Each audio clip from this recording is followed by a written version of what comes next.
Hari Minggu, Bapak Ibu Saudara sekalian, ya, terima kasih Pak Alex yang sudah memimpin kita dalam doa syafaat dan memberikan pengumuman. Ya, senang sekali bisa kembali berdiri di tempat ini untuk em, menyampaikan firman Tuhan yang perenungan kita bersama pada hari ini. Hari ini kita akan membawakan tema yaitu God's Decree and Mercy. Jadi kenapa saya selalu membawakan tema God's Decree and Mercy itu adalah terutama dari kitab Yunus ya, yang kitab di mana kitab Yunus terdiri dari 4 pasal. Karena kalau kita boleh baca seluruh kitab Yunus dari pasal 1 sampai 4 itu berisi tentang ketetapan Allah, ketetapan Allah dan juga belas kasihan Allah. Dua hal yang berjalan bersama-sama, sama seperti koin ya. Ada dua sisi kan ya, yang satunya taruhlah burung garuda, satunya burung kakatua. Itu berarti koin berapa tuh? Satu ya, koin satu ya, biar koin satu bernilai ya. Itu seperti koin koin ya, yang satunya kakatua, yang satunya burung garuda ya. Beda jauh ya, tapi itu berjalan bersama-sama ya. Eh, yang benar ini koin satu tuh kakatua atau garuda yang benar? Dua-duanya benar ya. Sama dalam hal ini, dalam kehidupan sehari-hari, ketetapan Allah itu dalam kekekalan yang sudah kita pelajari bersama-sama dalam theological cohort, dalam katekisasi, itu pasti akan terjadi di mana ketetapan Allah, tetapi di dalamnya juga ada belas kasihan Allah yang jalan sama-sama. Dan untuk itu kita akan belajar sama-sama dari kitab Yunus pasal 4 ini. Sebelumnya mari kita buka bersama-sama kitab kita dari Yunus pasal 4. Yunus pasal 4 ada 11 ayat. Kita boleh baca secara bergantian. Saya ayat yang ganjil, Bapak Ibu Saudara sekalian ayat yang genap. Dan di ayat 11 kita akan baca bersama-sama. Judul perikopnya adalah Yunus belajar menginsyafi bahwa Allah mengasihi bangsa-bangsa lain. Tetapi hal itu sangat mengesalkan hati Yunus, lalu marahlah ia.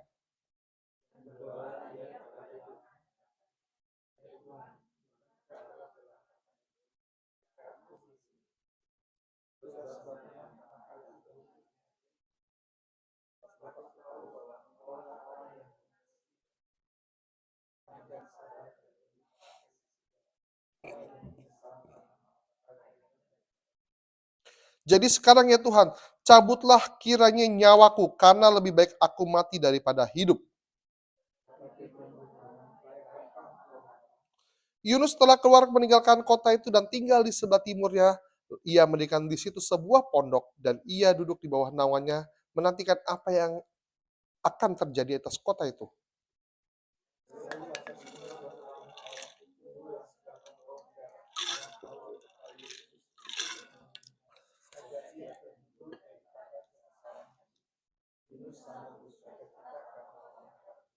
Tetapi keesokan harinya ketika fajar menyingsing, atas penonton Allah datanglah seekor ulat yang menggerek pohon jarak itu sehingga layu.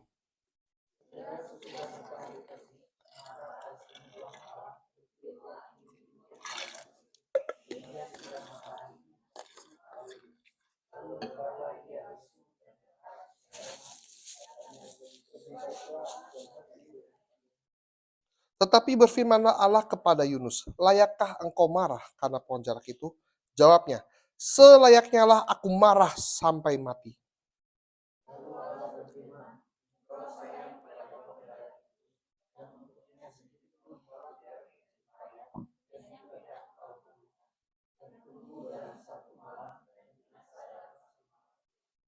Bagaimana tidak aku akan sayang kepada Niniwe, kota yang bersama-sama.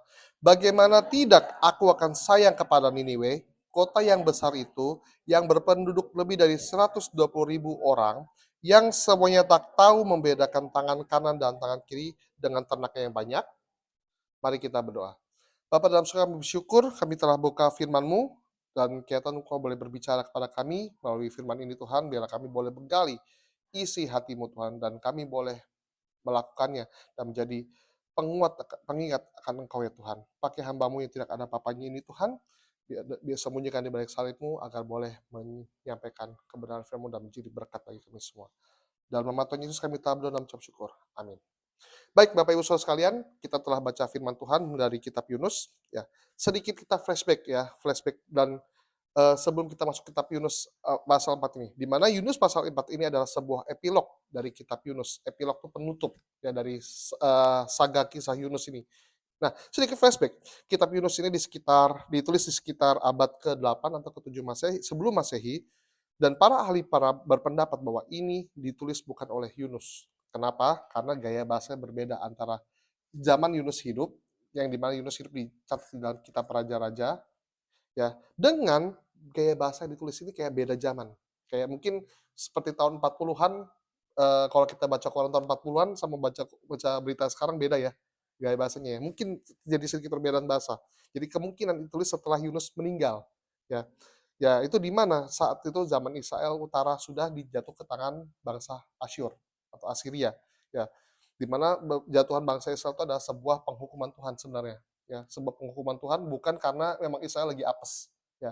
Dan penghukuman Tuhan kenapa? Karena bangsa Israel sudah jatuh berkali-kali dan diperingati oleh Tuhan tapi tidak bertobat. Dan rajanya yang Alkitab mencatat bahwa Raja Israel Utara tidak ada yang baik satupun.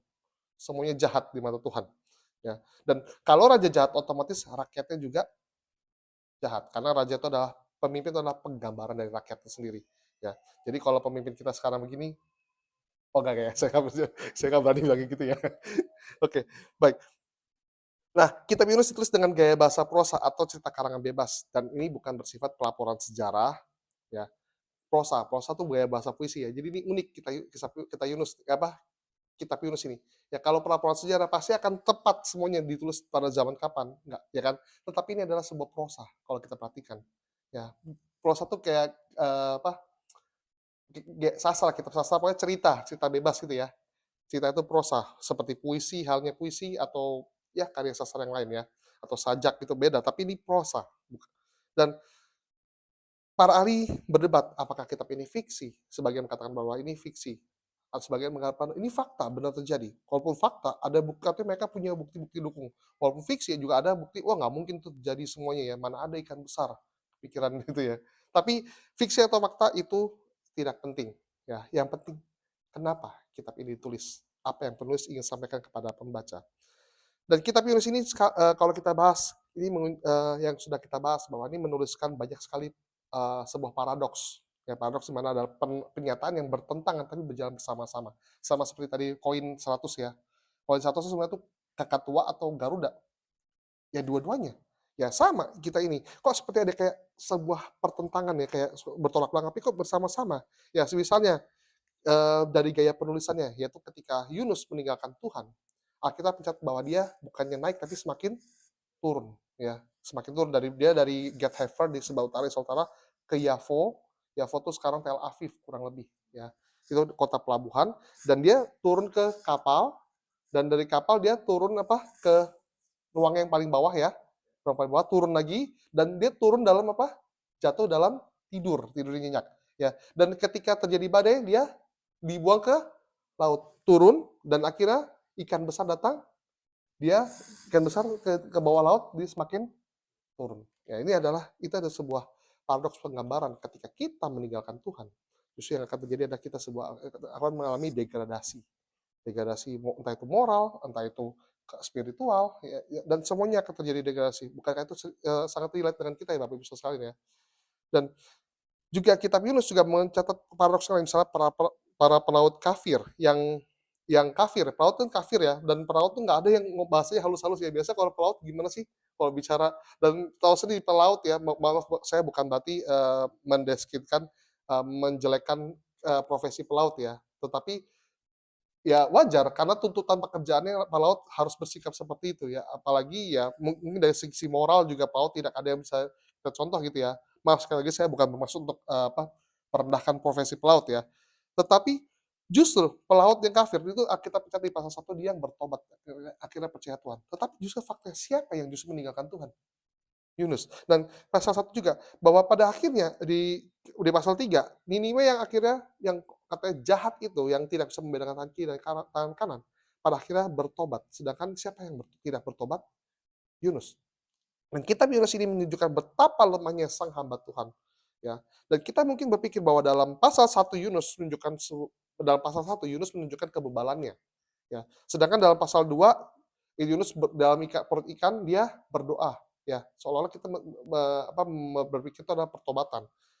Padahal itu sebuah ucapan syukur. Dan pasal 3 jelas ya, kita bisa membaca bahwa Yunus melaksanakan perintah Tuhan berkhotbah di Niniwe. Kalau kita nggak pelajari baik-baik, itu kita berpikir, oh Yunus pasal 1 down, pasal 2 naik dia ya. Terus pasal keempat baru yang kita baca kayak seolah-olah tadi kita sudah dapat gambar ya. Yunus sudah turun lagi ya.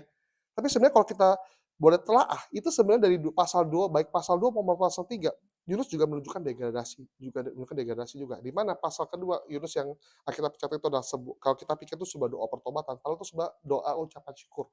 Ucapan syukur untuk apa? Bahwa dia merasa dirinya lebih baik daripada orang-orang yang tidak mengenal Tuhan. Padahal faktanya orang yang tidak mengenal Tuhan boleh percaya Tuhan.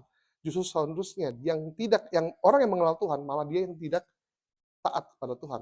Dan juga dan pasal 2 juga saya pernah tekankan bahwa Yunus ingin sekali mempersembahkan korban kepada Tuhan, korban bakaran. Nah, korban bakaran itu nggak sembarangan bagi orang Israel, Bapak Ibu Saudara, harus dilakukan di Yerusalem. Ya, itu sudah jelas bahwa sebenarnya Yunus nggak inginnya kemana? Yerusalem, bukan ke Niniwe. Ya, dan di pasal 3 jelas bahwa kelihatan seolah Yunus berkhotbah, tetapi masih ingat khotbah saya yang lalu bahwa pasal 3 itu Yunus sebenarnya malah dia mencoba untuk apa? Menggunting pesan Tuhan, mensabotase pesan Tuhan. Ya, yang dengan harapan Niniwe tidak bertobat, tetapi faktanya Tuhan bisa bekerja, ketetapan Allah bahwa Niniwe untuk bertobat tetap terjadi, yang dimana terjadi pertobatan Niniwe. Dan pada akhirnya jelas kita akan bahas pada pasal keempat ini setelah pertobatan Niniwe. Baik, kita akan masuk dalam pembahasan pertama. Poin pertama yaitu dari pasal 4 ini saya akan membahas pada 3 topik, yaitu pertama, mengenal Allah dengan benar tidak otomatis membuat hati kita sejalan dengan hati Allah. Ya. Karena demikian, oke, baik, kalau kita mulai membahas ya, setelah melihat pertobatan Niniwe di mana Yunus yang sebelumnya mencoba untuk mensabotase, menggunting pesan Allah ya. Pertama berkhotbah tidak di tengah kota, di pinggir kota dengan harapan hanya orang sedikit aja yang mendengarnya, mungkin orang yang mungkin orang pasar gitu yang mendengarnya ya. Dan pesan yang disampaikan juga sederhana, bahkan kalau dari permainan bahasanya pun ada dipermainkan ya. Kata abad, kata binasa, perish, tapi diganti sama Yesus jadi kata apa? Hafak, yang artinya adalah dibalik. Ya dibalik gitu ya. Itu dibalik kan bisa jadi baik atau enggak ya, tapi dengan harapan bangsa Niniwe menangkapnya, oh iya, apa sih ngomong apa? Oh cuma dibalik doang gitu ya. Dengan harapan bangsa Niniwe nggak bertobat. Tetapi faktanya adalah yang terjadi adalah Tuhan justru mempertobatkan bangsa Niniwe.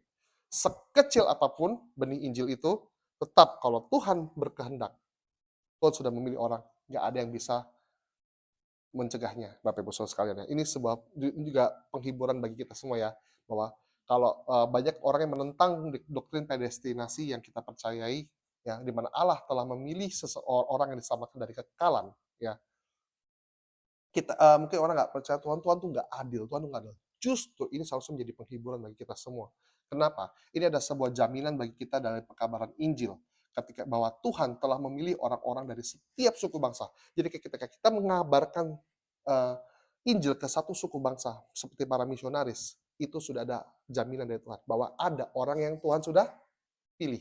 Ya, harusnya ini jadi penghiburan bagi kita semua dan juga seharusnya jadi penghiburan bagi kita semua. Oh ya nggak adil loh, bapak ibu saya, kakek nenek saya belum kenal Tuhan, suku-suku ini belum kenal Tuhan. Loh justru karena ada doktrin predestinasi itu harusnya jadi penghiburan buat kita, saudara sekalian. Ya kenapa?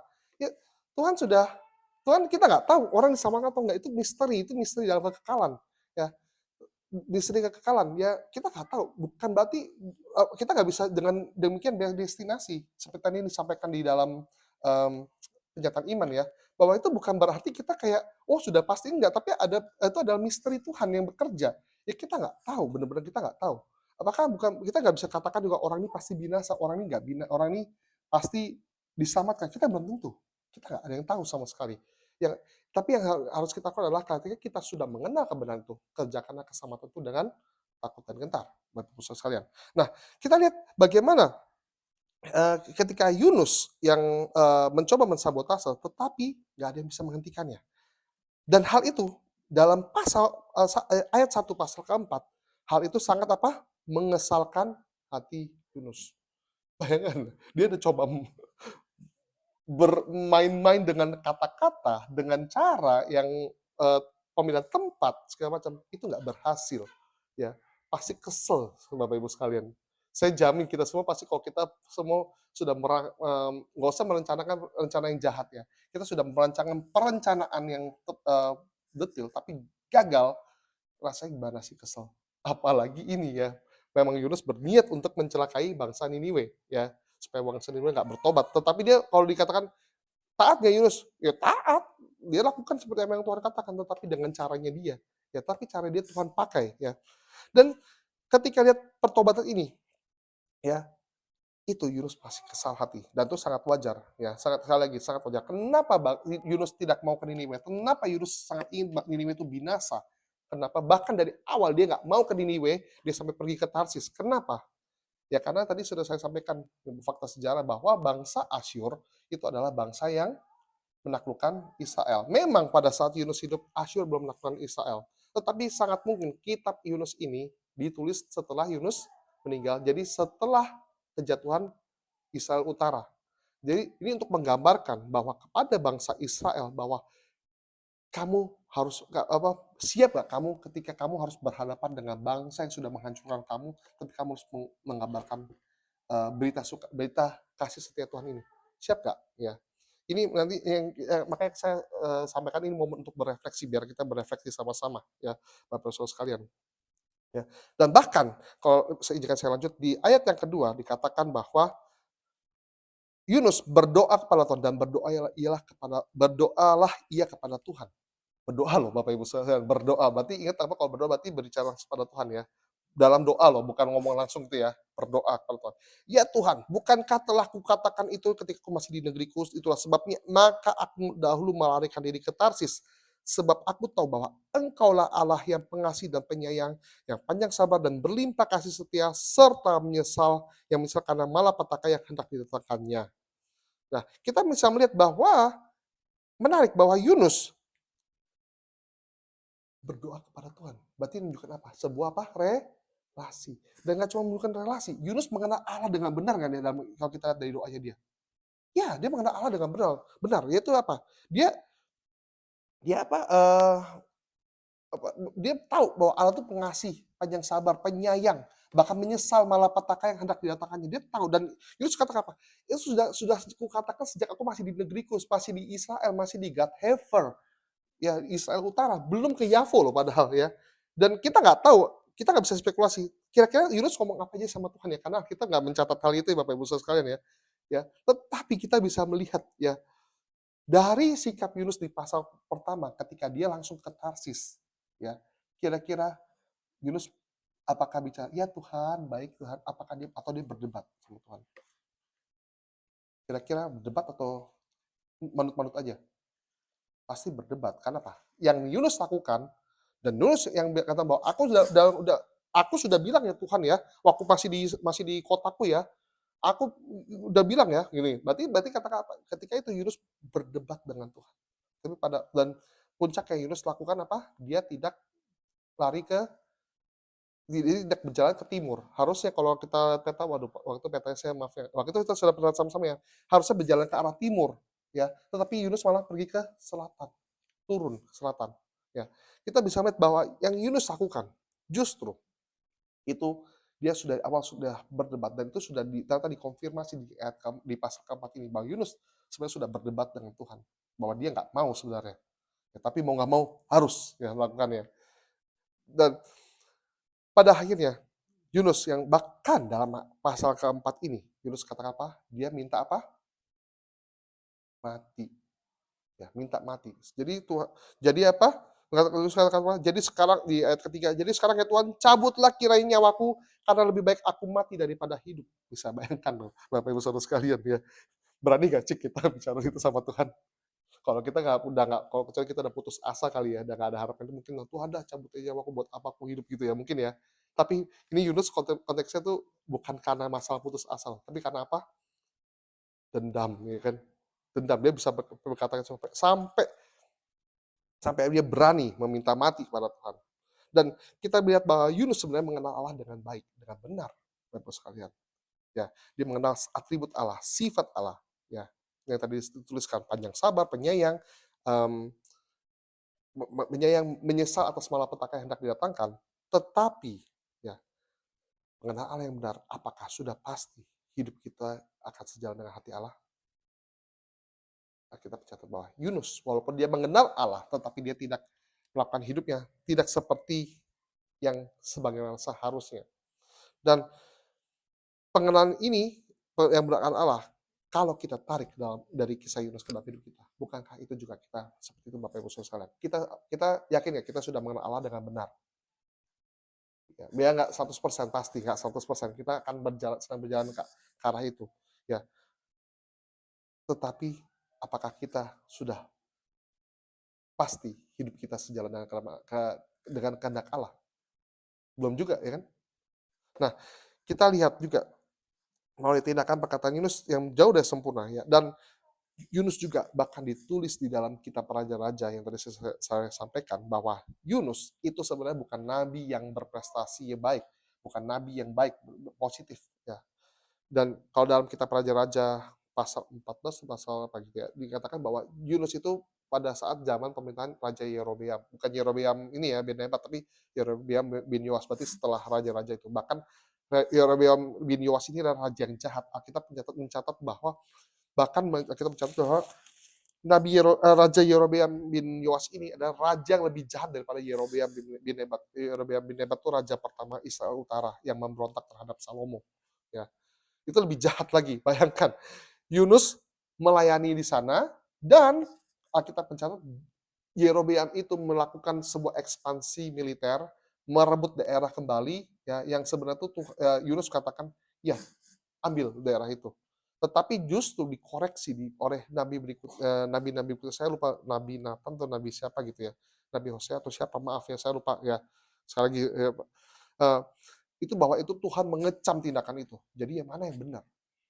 Ya, Nabi Yunus atau Nabi yang mengkoreksi tindakan itu? Kita nggak tahu mana yang benar. Tapi yang jelas, kalau Tuhan sampai menghukum bangsa Israel Utara, sampai mengecam Yerobeam dengan begitu keras ya, ada kemungkinan justru yang benar itu yang bukan Yunus, ya.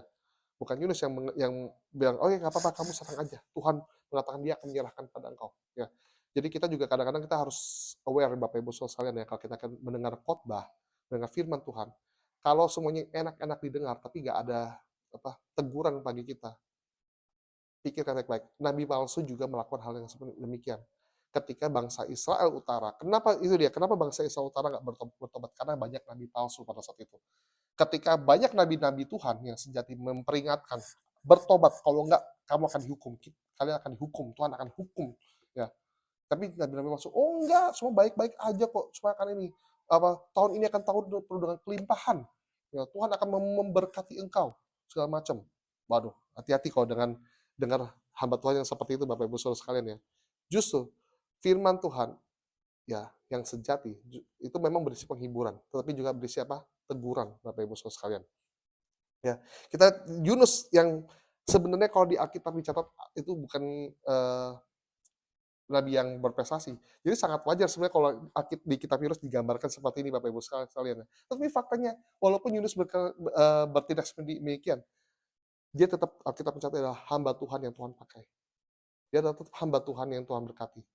Dan kita berkata bahwa mungkin kita bisa berkata, kenapa sih kok Yunus jadi dipakai? Padahal dia nggak ada istimewa sama sekali. Ini semua karena anugerah Tuhan Bapak Ibu Saudara sekalian. Ya. Kenapa masih dipakai? Ya ini anugerah Tuhan. Tuhan bisa memakai siapa saja. Bahkan Tuhan pun bisa memakai batu. Ya kan? Tuhan bisa memakai batu.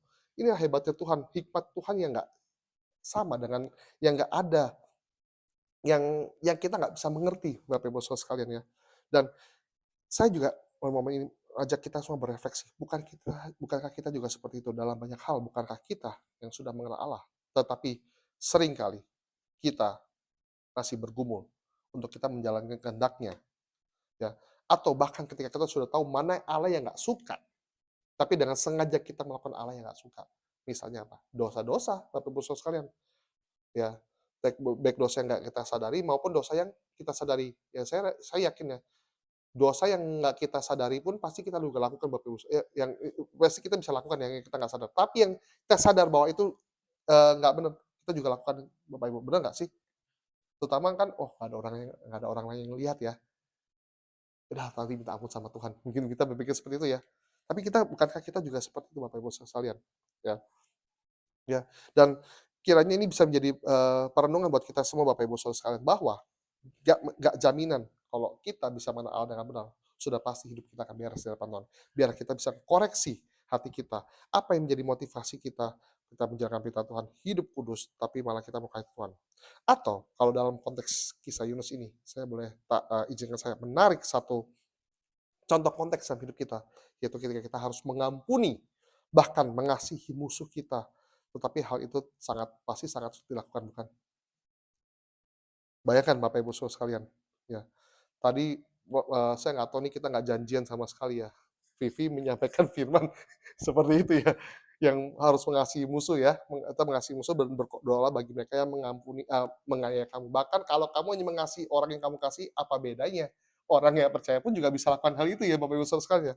Nah, disinilah ketika kita harus ditantang harus mengampuni musuh-musuh kita. Itu bagaimana Bapak Ibu Saudara sekalian? Ya, bagaimana Yunus, dia nggak rela lihat Niniwe bertobat. Kenapa? Ya bayangkan aja, itu bentuk gambar bangsa Israel yang sudah menghancurkan, Israel sudah menghancurkan, tapi suruh mengampuni. Mungkin sama seperti misalnya orang Yahudi, ya yang saya sampaikan, harus disuruh pergi ke Nazi Jerman yang sudah membantai ribuan orang Yahudi. Pasti sulit. Itu bukan perkara mudah Bapak Ibu Saudara sekalian ya. Sukunya, keluarganya, tanahnya dibantai, dihancurkan, ya, itu pasti hal yang nggak sulit, nggak mudah Bapak Ibu sekalian. Mintalah belas kasihan Tuhan agar kita dapat berdamai dengan diri kita dan orang terutama dengan Tuhan. Dan dalam hal ini perintah Tuhan untuk mengampuni apalagi musuh itu sebenarnya sangat mudah Bapak Ibu sekalian untuk diucapkan. Tetapi untuk dilaksanakan, ya saya yakin kita pasti semua masih bergumul dalam hal ini, ya. Karena apa? Karena kita manusia yang berdosa, ya. Bapak Ibu sekalian, kita semua manusia yang berdosa, masih yang penuh kelemahan. Dan Yunus, walaupun memiliki kebencian kesalahan atas pertobatan ini, sampai ia meminta Tuhan berkali-kali meminta Tuhan untuk mencabut nyawanya.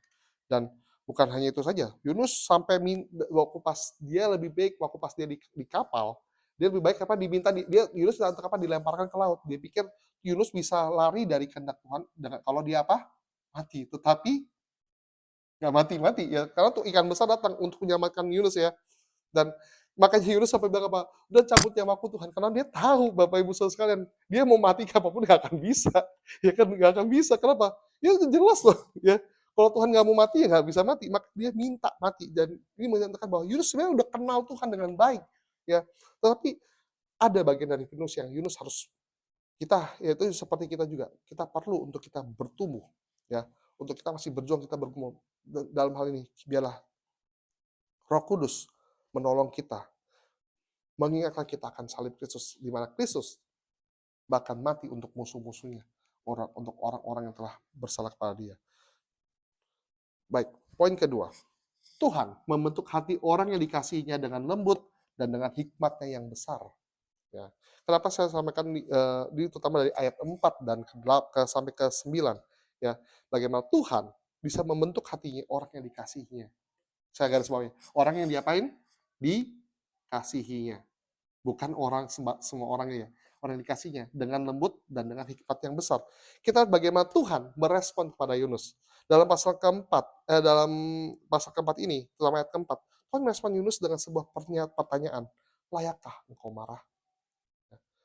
Bayangkan sebuah pernyataan lembut dari Tuhan. Kenapa saya katakan ini pertanyaan lembut? Coba Bapak Ibu Saudara sekalian, saya mau bertanya kepada Bapak Ibu Saudara sekalian. Kalau kita punya anak buah yang kita gaji, yang hidupnya bergantung dari kita, berani bicara seperti Yunus, kira-kira apa yang kita lakukan? Pecat pasti, ya. Ya pasti pecat, nggak mungkin enggak. Ya. Orang saya pernah punya pembantu, dia sampai ngeyel aja udah, ketika dia mau berhenti, udah bagus lah. Bagus ya, memang kita baru mau pecat kamu, tapi sudah bisa berhenti dulu. Kita pasti sudah pernah mengalami hal itu ya. Tapi biar Tuhan berespon sangat lembut, berbeda dengan kita. Ya. Tuhan yang punya murka yang sangat besar, tetapi seperti menunjukkan pribadi yang berbeda, seolah-olah. Tuhan yang kalau murka menyala-nyala dengan dahsyat, tetapi kok sama Yunus berbeda seperti itu. Ya Bapak Ibu Saudara sekalian. Ya, dan dalam hal ini Yunus adalah orang yang Tuhan kasihi, Bapak Ibu sekalian. Kenapa saya harus balik orang yang dikasihi oleh Tuhan? Kenapa? Karena kalau orang yang Tuhan nggak kasih, pasti Tuhan sudah apa? Murkai. Ya, tapi karena tuh Yunus adalah orang yang Tuhan kasihi, maka Yunus bisa Tuhan membentuk hatinya dengan cara yang dengan hikmat yang besar. Ya, dan tentu ini adalah anugerah Tuhan semata. Apa hebatnya Yunus sampai dia layak seperti ini? Atau saya balik pertanyaannya, apa hebatnya kita sehingga kita bisa mendapatkan belas kasihan Tuhan? Dan tentunya harus diingat, anugerah ini ya nggak boleh membuat kita sombong. Atau Yunus juga nggak bisa bermegah. Atau kita nggak boleh bermegah kalau Tuhan memberikan anugerah ini. Kenapa? Karena nggak semua orang punya anugerah yang sama. Ya, nggak punya semua orang punya anugerah yang sama. Ya, Yunus yang sudah ngeyel apa balelo kalau bahasa itunya, Tuhan masih berikan kesempatan untuk melayani. Tuhan bahkan masih kasih paham dengan cara yang baik. Tapi ada Alkitab mencatat nabi lain, misalnya Elia, yang Tuhan pakai dengan sangat powerful sekali. Tetapi ketika dia memprotes pada Tuhan, minta mati, ya sama mirip-mirip seperti Yunus, Tuhan nggak pakai dia lagi. Ya, kita mencatat setelah Elia di Gunung Horeb, dia minta Tuhan mencabut nyawanya. Ya karena apa? Karena dia melihat, dia merasa dia single fighter, ya single fighter, dia lone survivor yang berjuang membela nama Tuhan, ya dengan padahal sebelum dia bisa membunuh Nabi Baal, tapi karena Isabel marah nabi-nabi dibunuh, mau membunuh Elia dia ketakutan. Lah harusnya Nabi Baal aja bisa dibunuh, harusnya ngapain takut, bener nggak?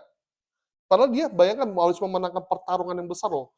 Hujan 3 tahun nggak turun, terus suruh Nabi Baal untuk berdoa turunkan hujan, tapi Elia cukup sekali berdoa, dan bahkan korbannya diisi dengan air bisa dibakar habis oleh Tuhan. Itu kalau bukan mujizat yang besar ya, itu nggak mungkin. Itu extraordinary banget ya.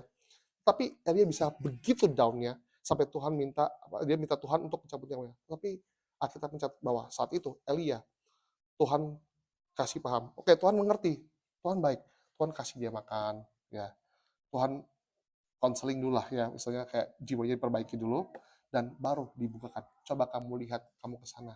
Itu banyak tuh orang-orang yang masih setia sama Tuhan. Aku masih sisakan orang-orang setia. Jadi bukan kamu aja kok Elia. Tenang, bukan kamu aja. Dan oke deh, sekarang itu tugas terakhir untuk kamu. Kamu bangkit, pergi ke kota kota mana saya lupa, untuk mengurapi siapa? Elisa. Dan kita mencatat sejak itu siapa yang Tuhan pakai dengan dahsyat? Siapa? Elisa. Elia sudah nggak dipakai lagi, tanda kutip. Kesempatan beda kan sama Yunus. Ya, ini kita nggak tahu, kita nggak bisa pukul rata. Ya, ini hak prerogatif Tuhan, Bapak Ibu Saudara sekalian. Bukan berarti kalau kita dikasih kesempatan ini ada kesempatan berikutnya. Makanya kerjakanlah setiap kesempatan itu. Ketika kita boleh ya melayani Tuhan, itu semua anugerah Tuhan, dan kesempatan yang sama itu bukan berarti sama juga ya. Dan ketika kita lihat bahwa bagaimana cara Tuhan membentuk hati Yunus, yaitu dengan cara apa? Tuhan membangunkan apa? Oh ya, sebelumnya Elia pergi ke luar kota dan dia mendirikan pondok dan menantikan apa yang akan terjadi di kota itu. Yunus ya. Yunus sekali lagi apa? Dia nggak habis pikir saya betulan. Udah jelas Tuhan nggak jadi hukum Niniwe, tapi dia pergi apa? Keluar kota mengharapkan apa? Niniwe dihukum lagi, dia berharapkan Tuhan berubah pikiran. Kira-kira Tuhan berubah pikiran nggak dengan cara Yunus? Ya inilah hebatnya Tuhan, hikmat yang besar ya. Dan bagaimana kita lihat bahwa sedikit prinsip teologis yang saya sampaikan bahwa ketetapan Allah dan kekekalan itu pasti terjadi, betul. Namun dalam berbagai peristiwa di Alkitab, walaupun Allah ada seolah-olah berubah pikiran, ya itu semua tetap dalam ketetapan Allah. Ya, ketetapan Allah misalnya seperti halnya Raja Hizkia pasti mati, ya. Tetapi karena Hizkia berdoa, akhirnya sebelum Nabi Nathan, Nabi siapa ya, lupa saya. Ya lupa. Nabi Yesaya. Yesaya apa ya kalau nggak salah. Ya, Nabi Yesaya kalau nggak salah. Ya, maaf ya, ini koreksi saya kalau saya salah ya. Sebelum keluar dari sana, dapat firman lagi bahwa Hizkia ditambahkan lagi umurnya 15 tahun. Ya, itu bukan berarti Tuhan pelin-pelan Bapak Ibu Saudara sekalian. Ya, atau dalam konteks Musa misalnya, ketika setelah keluar dari bangsa Israel dari Mesir, Musa Tuhan begitu kesalnya dengan bangsa Israel yang tegar tengkuk seperti itu, sampai-sampai Tuhan berkata kepada Musa, "Udah deh, aku akan musnahkan bangsa ini dan aku akan jadikan keturunanmu sebagai apa? Bangsa yang besar yang aku berkati." Ya, soalnya kok Tuhan pelin-pelan ya. Dan inilah inilah apa hikmatnya Tuhan ya. Walaupun kita pikir seolah Tuhan berubah, enggak, sebenarnya Tuhan enggak berubah. Itu terjadi dalam ketetapan Allah yang kita sebelum menjadi dekret ya, dekret Allah, kita nggak tahu apa yang menjadi dekret Allah itu. Tetapi ketetapan Allah pasti terjadi, Bapak Ibu Saudara sekalian ya. Dan walaupun Musa seperti itu tuh sebenarnya untuk menunjukkan bahwa Allah bukan berarti bisa disuap, enggak, bukan. Tapi justru itu untuk menunjukkan Alkitab membahasakan betapa itu terlukanya Allah seperti itu ketika melihat perilaku bangsa Israel. Makanya justru ketika kalau kita baca Alkitab seolah-olah Allah pelin-pelan, tidak sama sekali Bapak Ibu Saudara sekalian. Itu tetap dalam ketetapan Allah dan untuk menunjukkan bahwa Allah mencoba untuk dipahami manusia dengan bahasa yang sulit, yang bahwa kita bukan akan melihatnya, mungkin kita akan melihatnya kok Allah nggak pelin-pelan, tapi sebenarnya enggak. Itu supaya gampang dipahami. Oh, ini loh sebenarnya Allah rasakan hatinya, betapa terlukanya dia. Dan selanjutnya Allah menumbuhkan pohon jarak yang menaungi Yunus dan itu sangat menyenangkan hati Yunus dan walaupun kalau kita baca di ayat 9, itu pohon jarak hanya bertahan 1 hari saja Bapak Ibu sekalian. Itu pohon jarak menyenangi Yunus apa? Karena kan di tengah padang gurun pasti kan panas. Tapi ada pohon jarak pasti gimana sih? Tapi kata atas penentuan Tuhan, besoknya ada ulat yang menggerek sampai habis, sampai layu. Dan nggak cuma itu, datang angin padang gurun yang panas, pohonnya kering. Ya. Dan itu Yunus kembali apa? Marah. Kok seolah Tuhan kayak cari gara gitu ya Pak Yunus ya. Sebenarnya tidak Bapak Ibu Saudara sekalian. Ini adalah cara cara Tuhan kasih paham Yunus. Ya, kasih paham bahwa oke, kamu berpikir seperti itu, tapi sebenarnya enggak begitu. Dan bukankah kita kalau kita refleksikan dalam konteks hidup kita, bukankah kita sering mengalami demikian Bapak Ibu Saudara sekalian, ketika kemarahan, kecewaan kita dan momen kita marah kepada Tuhan dan mempertanyakan Tuhan dan begitu kecewa kita kepada Tuhan, Tuhan masih mau memberikan tempat hatinya untuk mendengarkan kita. Bukankah seperti itu? Seperti halnya Yunus yang marah tapi Tuhan masih mau memberikan hati pendengaran. Kamu marah ya Yunus ya? Oke, nanti di ayat selanjutnya baru dibahas. Ya, bagaimana isi hati Tuhan disampaikan yang akhirnya untuk kita bisa memahami. Bukankah sering sekali kita mengalami hal itu Bapak Ibu sekalian, kemarahan yang nggak bahkan yang Tuhannya nggak berdasar sekalipun. Misalnya Yunus kepada orang yang ini yang seperti itu, dia benci setengah mati, ya. Tapi Tuhan masih memberikan ke kita tempat di hatinya untuk kita boleh mencurahkan unek-unek kita. Hanya kalau kita seperti itu, ingatlah supaya kita jangan jatuh ke dalam dosa yang lebih dalam. Ya, karena apa? Tuhan tuh Tuhan yang Allah yang mendengar. Tuhan Allah yang mendengar. Tuhan bukan Allah yang otoriter seperti tentara, bukan. Walaupun dia penuh dengan kekudusan dan dia penuh dengan ketegasan, tapi juga dia Allah yang penuh kasih, yang mau mendengarkan setiap kita. Dan biarlah kita boleh refleksikan ketika dalam kemarahan kita, layakkah kita marah kepada Tuhan? Ya, mungkin kita nggak bisa sadar sekarang, tapi biarlah Roh Kudus terus menyadarkan kita. Dan kita lihat dalam hal ini, Yunus mencoba mengatur Tuhan supaya agar kehendaknya terjadi. Ya, tapi justru Tuhan memakai hal yang bisa mengubah dan menyadarkan Yunus. Yunus yang mencoba untuk mempermainkan Tuhan tanda kutip, malah justru Yunus yang dipermainkan oleh Tuhan. Unik Bapak Ibu Saudara, ini sebuah paradoks lagi ya. Dan saya jadi teringat akan sebuah khotbah dari khotbah refleksi dari seorang hamba Tuhan yang saya belajar darinya. Dia menuliskan, ketika saya melayani Tuhan, justru saya yang sedang dilayani oleh Tuhan. Loh kok bisa? Dari judulnya kayak gitu. Kok bisa? Kita melayani Tuhan, tapi justru saya yang sedang dilayani secara personal oleh Tuhan. Kok bisa ya?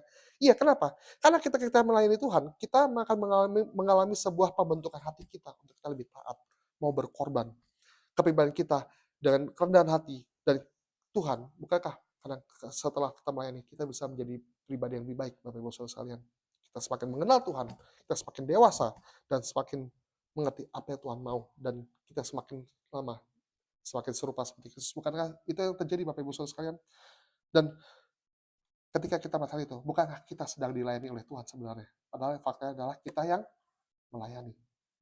Dan biarkan ini jadi momen perenungan bagi kita semua, refleksi bagi kita semua bahwa Mmm, mela Tuhan membentuk hati kita dengan hikmat yang besar yang kita nggak pahami. Poin ketiga, belas kasihan Tuhan lebih besar dari apapun dan Tuhan ingin kita juga sejalan dengannya. Ini terutama untuk ayat 10 dan ayat 11. Kita sampai kepada poin terakhir di mana Tuhan memberikan sebuah firman untuk direnungkan mengenai pohon jarak yang tumbuh sehari yang Yunus bahkan nggak berjerih lelah. Tapi ditutup sebuah pertanyaan yang Yunus dan pada akhirnya ditanya pertanyaan menggantung, bagaimana kamu nggak berjerih lelah atas pohon itu? Ya bagaimana enggak, Niniwe, bangsa yang nggak bisa membedakan tangan kiri dan kanan, yang penduduknya banyak, ya masa aku tega sama mereka, anak-anaknya juga.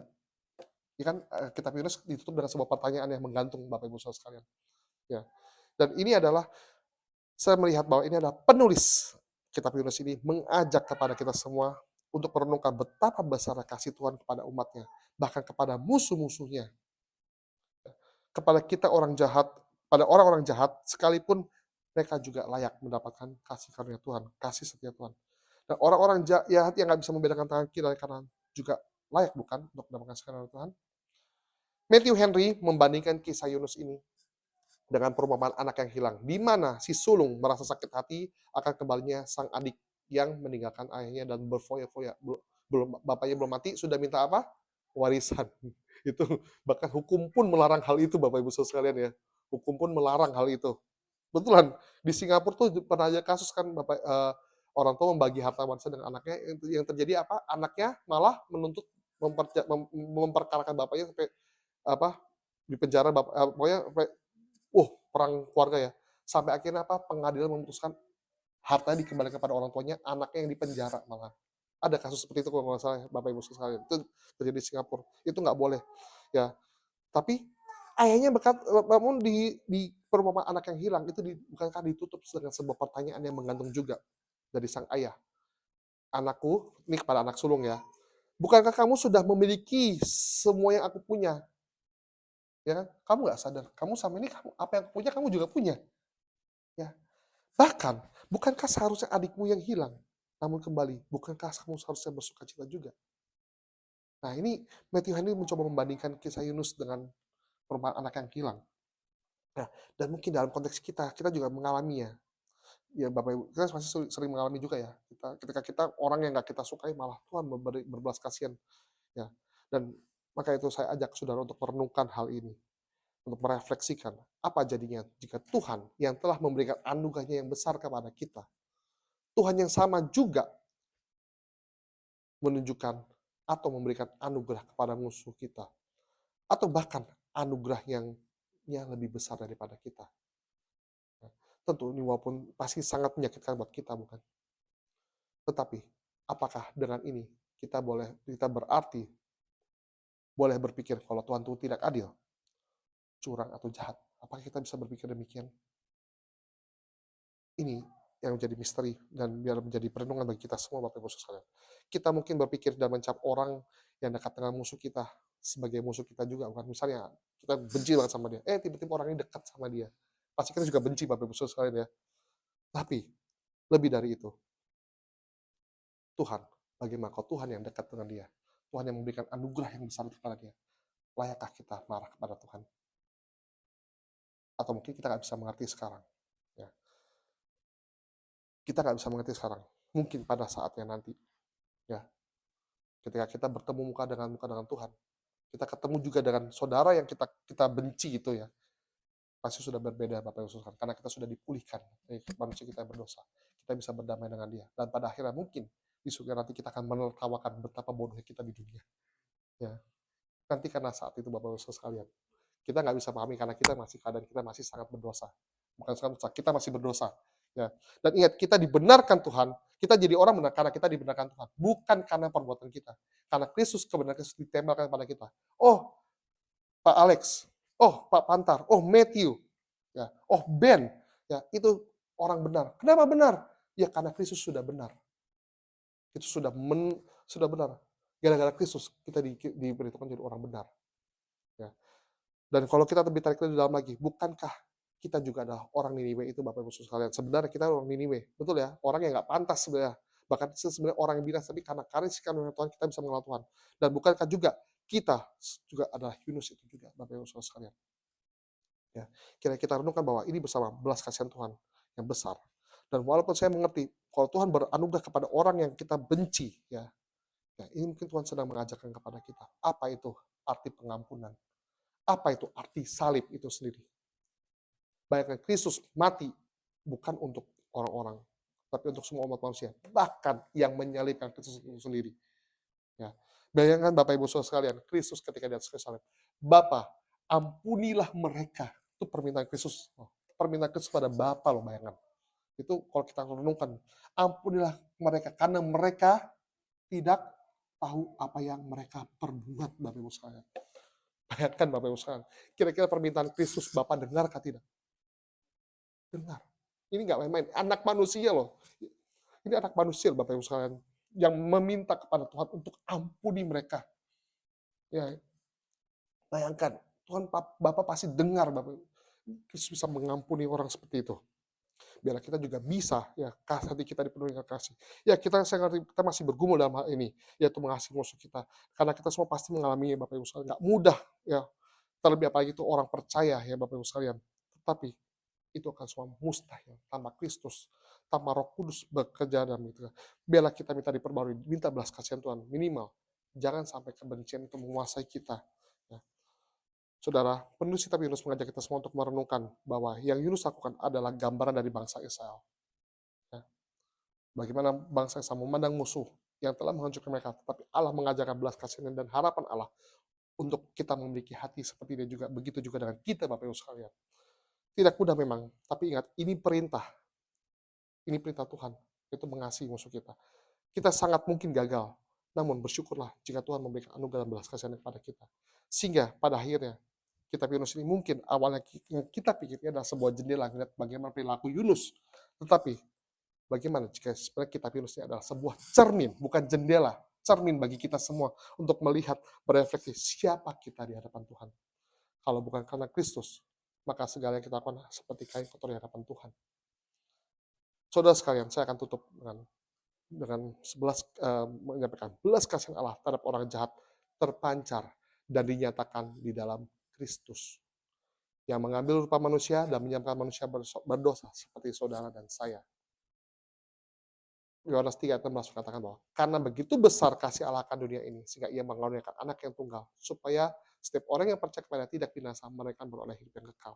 Karena begitu besar kasih Allah. Biarlah kasih itu memenuhi hati kita.